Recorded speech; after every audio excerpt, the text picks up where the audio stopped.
तर सरकारच्या कथनी आणि करणीमध्ये फरक आहे। मग चहापानाला का जावं? सरकारमध्ये सौहार्द किंवा सज्जनता नाही असा आरोप केलेला आहे भास्कर जाधव यांनी। त्यासोबतच विरोधी पक्षनेता निवडीवर सरकार गंभीर नाही असंही त्यांचं म्हणणं आहे। विरोधकांच्या विरोधी पक्षनेतेपदाच्या दाव्यावर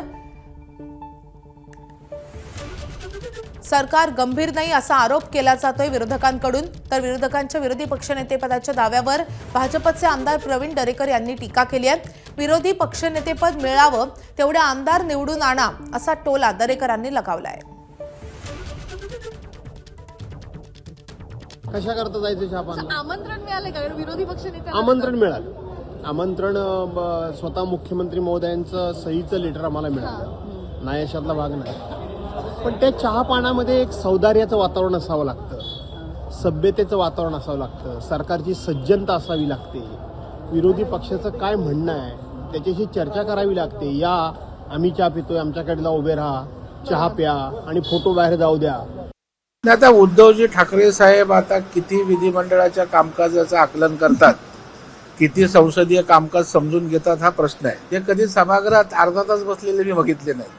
त्याच्यामुळे कुणी लोकशाहीच्या आणि संसदीय गोष्टी बोलाव्यात।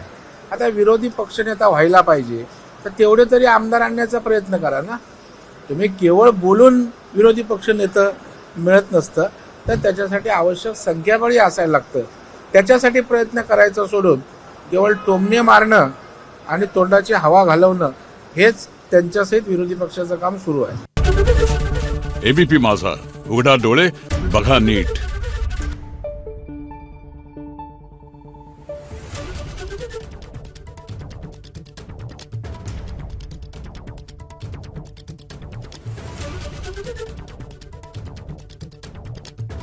Thank you.